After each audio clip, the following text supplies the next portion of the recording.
we are getting exclusive audio from 2024 of Trump then as a candidate discussing details of a private conversation that he once had with President Putin. The audio obtained by the authors of a new book that is just out today. And for context, the president has long said that Putin would never have invaded Ukraine on his watch because of something he told him once privately. Trump had never revealed what that was. I had a very strong conversation with President Putin, and he understood, and I won't go into the great details of the conversation because nobody has to know that, but I will tell you, it never, ever would have happened. I don't want to say it, but did they fear me? I suspect they did. Well, tonight we're learning those details as the audio reveals that Trump says that he threatened not just President Putin, but also China's President Xi Jinping. And this is what he told donors about what exactly that conversation looked like during a private fundraiser last year.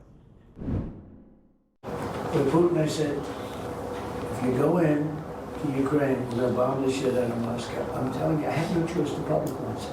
The public. So he goes like, I don't believe you. He said, no way. And I said, way. And then he goes like, I don't believe you, but the truth is he believed me 10%.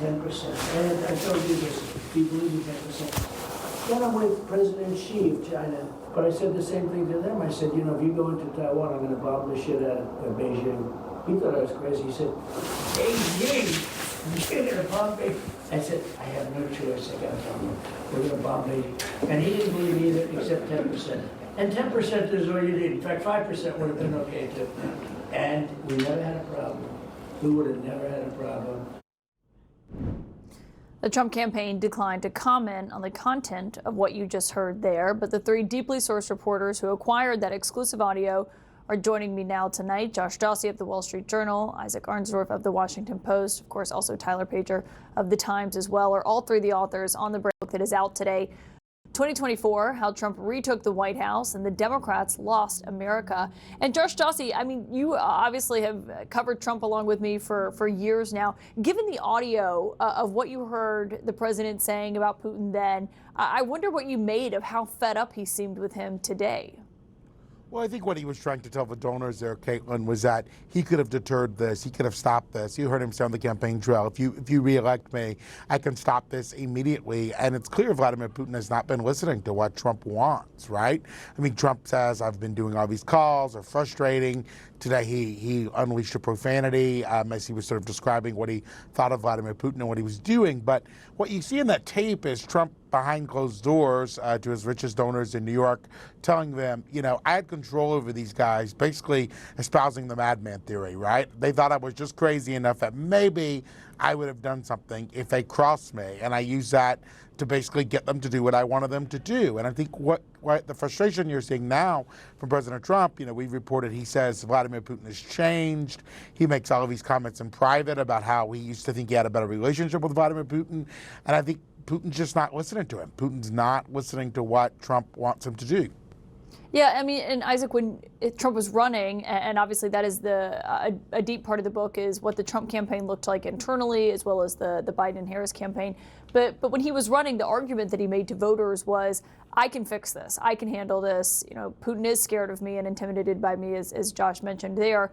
And now here we are, that he's been in office for several months and is realizing that Putin isn't showing a lot of interest in getting the deal that Trump wants here. Well, more often than Putin being scared of him, it was, you know, Putin was someone he had a good relationship with. And Trump has often talked about Putin as someone who could make a deal with, you know, that they could find some common ground. And a lot of Russia specialists in the U.S. national security establishment looked at that and said, you know, Putin is not interested in improving relations with the West. He wants nothing to do with the West. It just doesn't work that way. You can just give him what he wants and he's going to go home. That's not a way to resolve this war. And Trump is finding that out the hard way now that he's 6 months into past due on his promise for that war to be over, and he's clearly frustrated. Josh, what did it say to you when Trump was asked, when I asked him, you know, who directed the pause of this shipment of munitions? Clearly something he did not want, given he has just said he's going to send more to Ukraine. And he just essentially, you know, turned it into an answer that he did not fully elaborate on and didn't turn to Hegseth, who was sitting right next to him. Right. I mean, you and I have seen him do that many times over the years, Caitlin. When he wants to answer a question, he can often be long and verbose and can tell you exactly what he wants. And when he doesn't want to answer a question, he clearly didn't want to answer that question. He didn't, right? And I've always been very interested, as a reporter, when the president doesn't answer a question like that, what the answer might be. Obviously, we don't know tonight. And your other co-author, Tyler, is here with us now. And Tyler Pager, obviously, in terms of watching that cabinet meeting play out today, I think the president's reaction to this sanctions bill that a lot of Republican senators have been ready to vote on and pass for weeks now, if not months, it was notable that he sounded more open today to that than we have heard him. The question remains if he signs it and if it actually goes into effect, because there's a waiver built in, as Senator Lindsey Graham has said, for the president. But I wonder what it says to you if he's losing patience and ready to try a different strategy here. Yeah, it's a remarkable evolution from the president. We've seen his tone and mood shift over the course of several months as he's been frustrated by his inability to solve this conflict. The president came into office promising to be a president that achieved peace, and he has been frustrated that he's not been able to do that. I think he thought that he could get more done with Vladimir Putin than other presidents were able to do, and that's clearly not the case. I think from the audio you played earlier in the clip, he was bragging about his ability to negotiate or sort of put pressure on Putin, and it's much easier to do that from a campaign perspective than a governing perspective, and he's seeing that play out in real time, and that's causing this shift. Yeah, it stood out in a real way. And I want to talk more about the book because there are so many buzzy pieces of it, and just it really does get behind the scenes of what was playing out behind closed doors, that not all voters got to see what was happening in the inner workings of these campaigns. But I do have the former Ambassador Rahm Emanuel here with me. And just, given your expertise in this area, how you've seen foreign policy play out, I wonder what stood out to you, given Putin has never indicated he's ready to end this war. I don't think anyone has seen real signs. I mean, he's had conversations with Trump, but it has always seemed like the ball is being pushed down the road here. Yeah, I mean, look, it's an assessment of power and position right now. I think the president actually is in a much stronger position than the card he's playing, and Putin's in a much weaker position than the card he's playing. Why?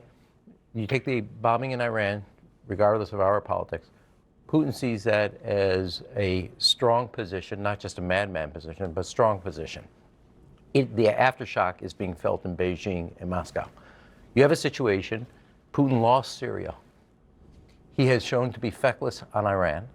He's taken 3.5 years of a war in Ukraine, which is a much smaller country, and can't even get 4 provinces to close out. The military's weak. His intelligence failed on Wagner, on Ukraine, and on Syria. His economy, by his own central bank, has said is collapsing. This is a person who's up against the wall.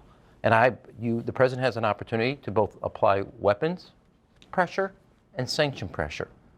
And if he does that, he can actually take the strength that the United States has and apply it to the weaknesses that Putin has. And he hasn't done that now. He's getting to that point. And the reason Putin hasn't done this is because he has bet the house. And if he comes up short, he's got his own domestic political problems. Well, and the sanctions bill would essentially affect the countries that are still buying oil from Russia and that are not helping Ukraine here. I do think there's a question of what more you can do to hurt Russia. What we always heard from President Biden was they'd basically done everything that they thought they could do. No, look, I mean, first of all, the sanctions were not a one and done. They come and they impact over time. You just had reporting just the other day about the economy is now, the war economy that pumped up falsely the economy in Russia is starting to implode and self-implode. You have interest rates at 21%. Part of the oil executive being murdered the other day and being thrown out the window is because they were starting to actually criticize the stewardship of the economy so tied to the defense budget. And strategically, around the globe, you literally see Putin as the emperor with no clothes. What did you make of the audio, though, that Josh and his co-authors, Isaac and Tyler, have obtained here, where he's saying, I mean, I guess the question is, did he actually say this to Xi Jinping and to Vladimir Putin? But he's saying that he threatened to bomb Beijing and Moscow. I've come to a view this is maybe well-honed cynicism. What people can't say in front of donors, I wouldn't exactly take at face value, especially this. And second is on China. Let me say this, everybody focuses on Taiwan. Look, you have the South China Sea with Philippines. That is a country. It is a country that's a treaty ally of the United States. You have our entire reputation and the clarity of our deterrence on stage. I've always thought, as a former ambassador to Japan, the South China Sea vis-a-vis Philippines, then the 38th parallel of the Korean Peninsula, then the Taiwan Straits. And Xi does not have confidence in his own military to make that move yet.